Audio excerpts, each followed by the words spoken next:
So this is quite amazing with the erosion that's gone on over here. This is flat rocks. I would normally park in the car park there, flat rocks, and have never seen these rocks before. They made a good, probably even better argument for being called flat rocks than the original ones. Pretty sure that's the first time they've been exposed in quite some time. But, good grief, look at the erosion here. It's all a bit confusing for the dog. I haven't seen this before.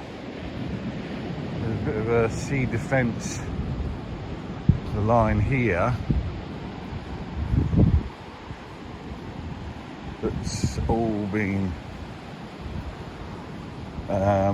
covered up by the seaweed that's come in.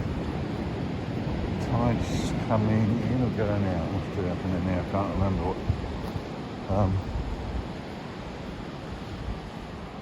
Wow, some sea. Oh my God, that's going to stink. And the tides do eventually go. Anyway, I'll catch you around again in a moment when we get to the Amazon. Holy crap. Oh my God, don't come in, that's it there. All bashed up wood. No. Sure, that's just smashed up defences, which isn't a good thing either, obviously. Oh my God, these flies are going to be disgusting. Yes, indeed. Look at the power of the sea. They'd have deep, deep down into the sand, they would have been.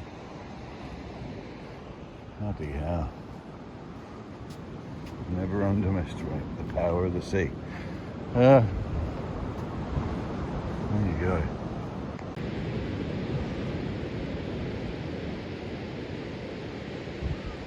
Right, okay, this is really quite disturbing. So we've got the disturbing sight of the Amazon. Oh, it's getting a bit covered in sand a bit there. This here, where the greenery is, that would be occasionally what would be poking up above the sand, and unfortunately my dog peed on it. Well, most dogs, I would imagine, finding something to mark. But yeah, 60 metres up the beach. Isn't it crazy? And look at this. So 1863, I think, I believe it ran aground out on those rocks out there. And the reefs hit those. And I'd have to look it up. I can't remember if there's how many lives were lost, or if there were. I'm pretty sure there would have been back in those days. You're not gonna. This is crazy, isn't it? Look at the. You see all that structure. The timbers going through. The metals there. The pins. It's amazing, isn't it? The Amazon, not to be confused with the RMS Amazon, which also came to an unfortunate end, was a Jersey-built bark that left Melbourne on December the 12th, 1863, bound for Mauritius with a cargo of salted meats. A gale blew up that night and the sails were reefed. The ship hove to, and despite the crew's attempts to save her, the Amazon drifted leeward towards the shore and came aground on the morning of the 15th. The crew found their way ashore to set up camp and were rescued some 2 weeks later from the then deserted shoreline, with the ship laying broadside to the beach, buried in 9 feet of sand. The Amazon was a 362-ton, 3-masted bark built in 1855 on the British Channel Island of Jersey in the shipyard of Frederick Charles Clark. Being outside the jurisdiction of the British taxman, Jersey shipbuilders were able to source much cheaper and finer quality European oaks and hemp grass from Russia to make rope.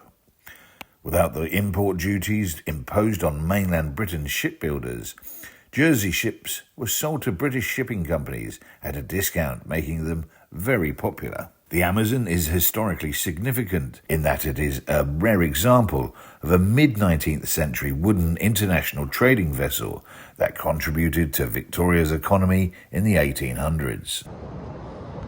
But yeah, well, what's going to happen? What should happen? This is like moving around in these ties. We don't know if that's finished again now. The spring tides, the high tides, maybe. Hopefully. Wait, come here. Wait, what's this? Get off there. Ruffy, come here. Come here. Off. Come. Sit down. Sit down. There you go. It's amazing though, isn't it? Look at that. Come here. What can be done? What should be done? Should like be a Mary Rose and brought out from where it is? That's going to be some amazing feat of engineering to keep this together. If they ever were to try and extract it, is there the money for that kind of thing nowadays? We are in a cost of living crisis. Is it worth it? It's, you know, it is. Many will say just the bottom timbers of the ship. You can't even, you know, it's not like the Mary Rose where you had half the side of the ship to go. What do? Do we just let it, you know, the sea may well come in and bloody cover it again in time to go. But who knows? Who knows what is to do?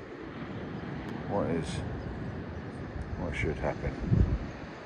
Put your thoughts, comments below. Interesting times.